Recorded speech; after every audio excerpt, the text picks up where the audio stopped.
하나님의 말씀 마태복음 9장 1절에서 8절의 말씀입니다.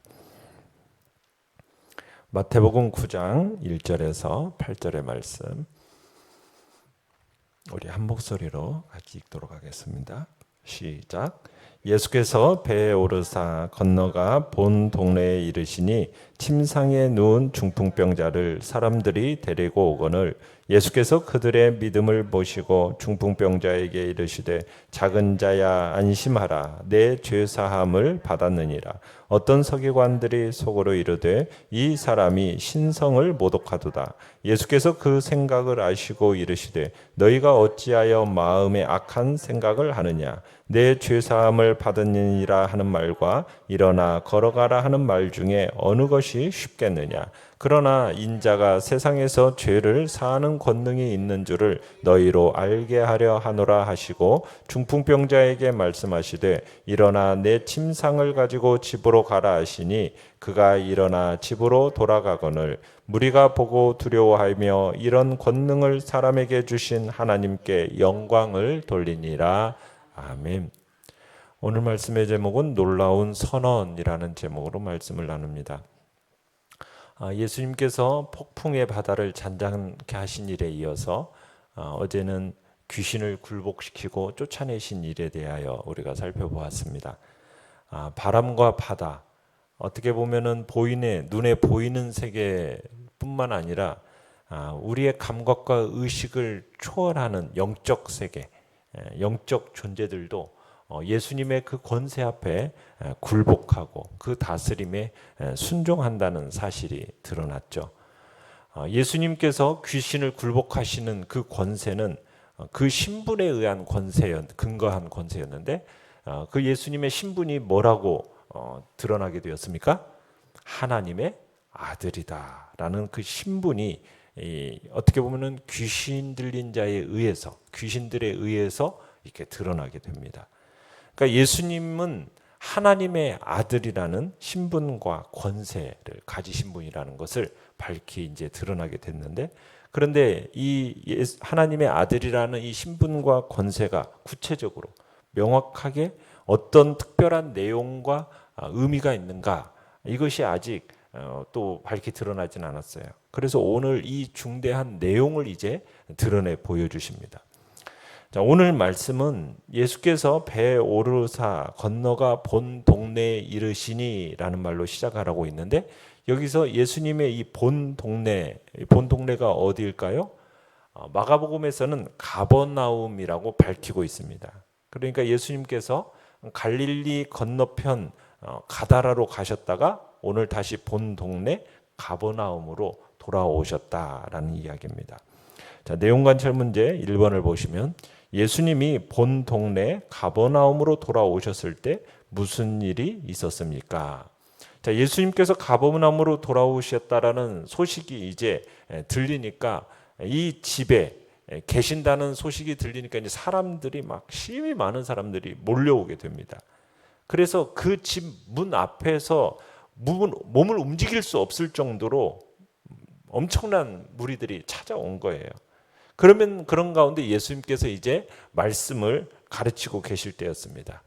그때 여기 이제 침상에 누운 중풍병자들을 사람들이 데리고 왔다고 하는데, 다른 복음서에 보면은 이 중풍병자를 침상에 누인 채로 4사람의 친구가 데리고 오는 거죠. 그런데 문간에 지금 사람들이 너무 많으니까 이 침상에 누인 이 중풍병자를 예수님께로 이 틈을 비집고 들고 갈 수가 없는 거예요. 집으로 침상을 메고서 집 안으로 들어가는 것이 불가능했었어요. 그래서 어떻게 합니까? 어쨌든 예수님께 이 중풍병자를 예수님께 데리고 가져오는 일념으로, 여기는 나오지 않지만 다른 복음서에서 지붕 위로 올라가서 지붕을 뜯고서 병자가 누운 침상을 달아내리는 그런 일이 있게 되죠. 내용 관찰 문제 2번. 예수님은 그들의 믿음을 보시고 어떻게 하셨습니까? 자, 예수님께서 2절에 보면 그들의 믿음을 보시고 중풍병자에게 말씀하셨습니다. 뭐라고 말씀하셨습니까? 작은 자야 안심하라 내 죄사함을 받았느니라. 자, 여기서 작은 자야라는 이 호칭은 상대방을 친밀하게 부를 때 사용하는 호칭입니다. 그러니까 예수님께서 이 사람에 대한 가깝고 친밀한 감정을 느끼셨다라고 볼 수가 있는 거죠. 그리고 이 호칭과 이 말 속에서 알 수 있는 건 뭐냐면 예수님께서 지금 중풍병자에게 죄사함을 선언하시지 않습니까? 이 죄사함을 선언하시는 걸 볼 때 이 중풍병자의 믿음, 이 믿음이 깊은 내용의 믿음이라는 것을 우리가 생각할 수가 있습니다. 그러니까 이 중풍병자가 단순히 몸이 마비되는 병이 들어가지고 침상에 들어놓은 지 아무것도 할 수 없는 이 비참한 상태만 생각한 게 아니었다라는 거예요. 이 중풍병자가 자신의 죄로 인한 영적인 불행, 비참함, 이것을 생각했다라는 거죠. 그래서 예수님께서 이 사람을 향해서 작은 자야, 안심하라 이렇게 말씀하시는데 이 말씀은 이 중풍병자의 영적 상태를 보여주고 있는 겁니다. 안심하라, 안심하라는 이 말은 뭐냐면 힘을 내라, 용기를 가져라, 믿음을 잃지 말아라, 이 격려의 말이거든요. 그러니까 중풍병자에게 이런 격려와 위로가 필요했다라는 것은 지금 그의 심적 상태가 어떠했는지를 보여주고 있는 겁니다. 지금 어떤 상태였겠습니까? 그 심적 상태가 실의와 절망과 두려움에 짓눌리고 있었다라는 거예요. 근데 이런 실의와 절망과 두려움이 단순히 그냥 내가 육신의 불행으로 인해서 내가 중풍병에 걸려서 내가 몸을 움직일 수 없어서 내가 낙심하고 절망 그 정도의 수준이 아니라 자신의 죄의 비참함과 불행함을 깨닫고 느끼는 그 두려움, 낙심. 그러니까 영적인 불행에 대해서 이 사람이 느끼고 영적인 불행으로 말미암는 낙심 속에 있었다라는 거예요. 그 비참함을 느끼고 있었다라는 거예요. 그러다가 이 중풍병자가 자신이 병들어 누워 있는 가운데 어떻게 하면 내가 이 영적인 비참한 상태 가운데서 내가 벗어날 수 있을까? 이것을 오랫동안 찾아왔다라는 거죠. 그러던 중에 소문을 듣게 되는데 누구의 소문을 듣게 되는 겁니까? 예수님에 대한 소문을 듣게 된 거고 이 중풍병자는 예수님께서 병을 고치시는 것과 함께 천국 복음에 대해서 이렇게 전파하시는 걸 들었던 거예요. 그래서 주님께서 가르치신 이 복음을 통해서 중풍병자는 오히려 이제 자기에게 있는 이 영적인 심각한 비참함과 불행에 대해서 느끼고 있었고 죄로 병들어 하나님께 대하여서 죽은 자였다라는 것을 이 중풍병자는 깨닫게 되었던 겁니다. 그래서 이 중풍병자는 그냥 예수님께 단순히 자신의 육신의 병이 낫고자만 찾아온 게 아니라 그 이상의 것을 기대하고 찾아온 겁니다. 영적인 질병과 죽음에서 고치시고 살리시는 그 은혜, 이 은혜를 은밀히 기대하고 있었던 거죠. 그래서 중풍병자를 향해서 예수님이 말씀하시는 거예요. 작은 자야, 안심해라. 믿음을 잃지 말아라. 용기를 가져라. 이렇게 말씀하시는 격려의 말씀을 하시는 거예요. 그러면서 그를 향하여서 이 믿음과 기대를 따라서 육신의 병을 고쳐주시기 이전에 뭐라고 선포하시는 겁니까? 내 죄가 사하여졌다. 내 죄사함을 받았느니라 선포하시는 거예요. 그러니까 이 말씀과 함께 중풍병자는 예수님의 죄를 사하시는 권세를 체험하게 되었다라는 거죠. 연구와 묵상 문제 3번입니다. 자, 왜 예수님은 서기관들이 신성모독으로 고소할 수 있는 말을 하셨습니까? 자, 예수님께서 자신이 하나님의 아들이라는 것, 그래서 하나님과 같은 신성을 가진 분이라는 것을 밝히 알리시기 위해서 지금 이런 말을 하신 겁니다. 지금 이 당시 그 자리에는 갈릴리 각 촌과 유대, 특히 예루살렘에서부터 여러 바리새인들과 서기관들이 와서 앉아 있었어요. 왜냐하면 그 당시 예수님에 대한 소문이 퍼지면서 예수님이 행하시는 일, 가르침에 대해서 이 사람이 지금 하고 있는 일이 지금 매우 중대하고 심각한 일이다라고 종교 지도자들은 생각했던 겁니다. 그래서 일부러 찾아와 가지고 이 예수가 하는 일과 가르침에 대해서 직접 살피면서 분별해서 판단하고자 했던 겁니다. 그래서 앉아 있었던 거예요. 그런데 예수님께서 뜻밖의 이 중풍병자를 죄를 사하여 주시는 것을 보니고서는 이 사람들이 놀라서, 심히 놀라서 속으로 뭐라고 얘기했다고 얘기합니까? 3절에 이 사람이 신성을 모독하도다. 이 말은요 굉장히 무서운 말입니다. 하나님을 회방하는 자다, 신성을 모독하는 자다. 이 당시 이런 사람은 어떻게 될 수 있었냐면 돌로 쳐 죽일 수 있는, 돌에 맞아 죽어야 하는 사형 판결이나 마찬가지의 말이 신성 모독죄입니다. 그만큼 이 죄사함의 권세라는 이 말은요 굉장히 중요하고 심각한 일이었던 거예요. 예수님께서 지금 이들의 마음속에 생각이 어떻게 돌아가는 것을 아시고는 책망하시면서 4절에 뭐라고 얘기하세요? 너희가 어찌하여 마음에 악한 생각을 하느냐? 그러니까 이 사람들은 그런 거죠. 하나님 이외에는 죄를 사할 권세가 없다, 이렇게 생각을 합니다. 이 생각 자체는 옳은 생각입니다. 그런데 예수님에 대해서 선하지 못하고 악한 이 생각을 꾸짖어서 말씀하시고, 또한 이들이 스스로 자신은 의롭다라고 생각하는 어떤 근본적인 잘못을 염두에 두고 책망하시는 내용이라고 볼 수가 있습니다. 그리고 나서 예수님께서 저들을 일깨우시기 위해서 물으셨어요. 5절에 뭐라고 물으셨어요? 내 죄사함을 받았느니라 하는 말과 일어나 걸어가나 하는 말이 어느 것이 쉽겠느냐? 자, 무슨 말이에요? 육신의 병을 고쳐서 건강하게 하는 일과 영혼을 고쳐서 구원해서 살리는 일 중 어느 것이 쉽겠느냐라고 물어보신 거죠. 어느 것이 쉽겠습니까? 둘 다 어렵죠. 그렇지 않습니까? 중풍병을 고치는 것도 그렇고 죄를 사하는 것도 그렇고 다 같이 어려운 일이에요. 이건 사람으로서는 불가능한 일이지 않습니까? 그러나 죄를 사하는 일이 더 어려운 일인 거예요. 눈으로 확인할 수는 없지만은 영혼의 문제를 해결하는 일이고 하나님 이외에는 할 수 없는 일이 죄 사하는 권세이기 때문에 사람으로서는 결코 할 수 없는 일이 바로 이 죄 사하는 권세라는 것을 모를 사람이 없어요.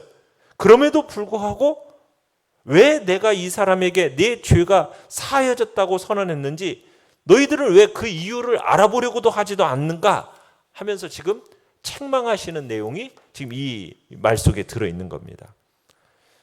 어떻게 보면은 지금 딱 앞에 앉아가지고 예수님이 뭐라고 말하는지, 지금 무슨 행동을 하는지 날카로운 시선으로 지금 살피고 있는 이 바리새인과 서기관들에게 그런 순간에 죄사함을 선언하시는 것, 그것은 6절에 왜 그렇게 하셨다고 얘기합니까?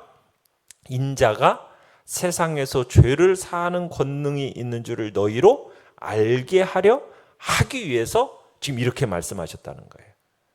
그러니까 중풍병자에게 모든 사람이 안고 있는 가장 근본적인 문제를 선포하신 겁니다. 죄의 비참함, 죄의 불행, 그러면서 이것에 대해서 죄사함의 은혜를 선포하시는 거죠. 그리고 난 후에 중풍병자에 있어서 작은 불행과 문제인 그의 질병을 고쳐주십니다. 6절에 뭐라고 선포하세요? 일어나 내 침상을 가지고 집으로 가라. 이 말씀을 딱 듣고서 중풍병자가 일어나서 집으로 돌아갑니다. 그러면서 하나님께 영광을 돌리죠.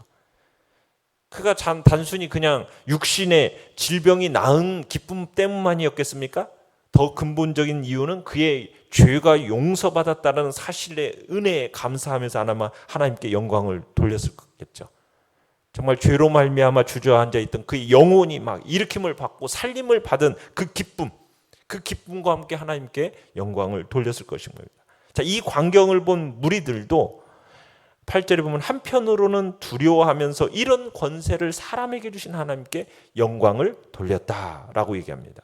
그러니까 하나님 이외에는 죄사할 권세가 없다는 이 사실을 확신했는데 예수님이 죄사함의 은혜를 선언하시고 이 일에 대해서 막 사람들은 혼란스러워하고 불안하고 두려움을 느끼고 있는데 또 예수님이 일어나 걸어라 명령 한마디에 그냥 마비된 육신이 회복되어서 걸어가는 걸 보고서는 그 하나님의 하시는 능력의 역사를 눈으로 딱 확인해 버리니까 이 예수님의 말에 대해서 감히 반대하지도 못하고 부인하지도 못한 채 이런 놀라운 일을 사람을 통해서 행하신 하나님께 영광을 돌렸다. 지금 이렇게 얘기하고 있는 겁니다.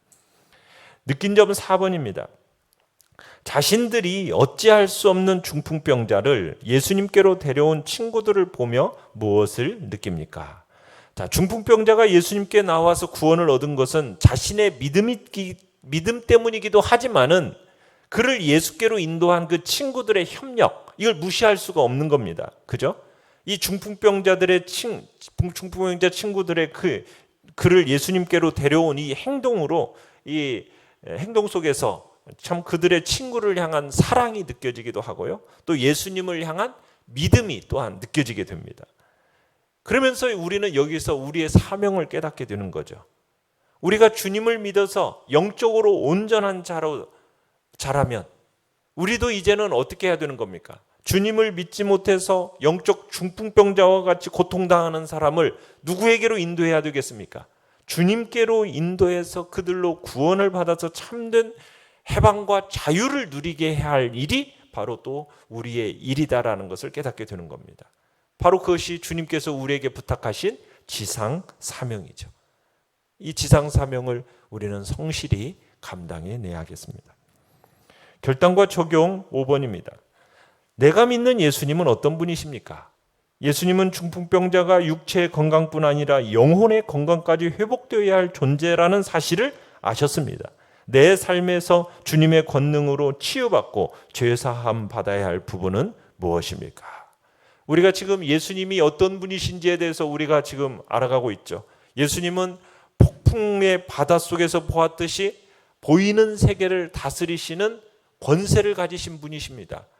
그리고 가다라 지역 사람들이 경험했듯이 예수님은 보이지 아니하는 영들, 영적 세계를 다스리는 권세를 가지신 하나님의 아들이십니다. 그 하나님의 아들은 어떤 권세를 또 가지고 계십니까? 어떤 죄인이든지 그에게 긍휼을 구하고 의지하는 자에게 내 죄가 사하여졌느니라는 죄사함의 권세를 선언하실 수 있는 분이라는 것을 우리에게 가르쳐주고 계시는 거죠. 예수님은 하나님의 아들이시면서 이 모든 우주 만물을 창조하시고 다스리시는 분이시요, 보이지 않는 영적 세계까지도 창조하시고 다스리시는 권세자이시면서, 그리고 모든 죄와 허물까지 용서할 수 있는 죄사함의 권세를 가지신 진정 하나님의 아들이심을 우리에게 선포하시고 보여주고 계시는 것입니다.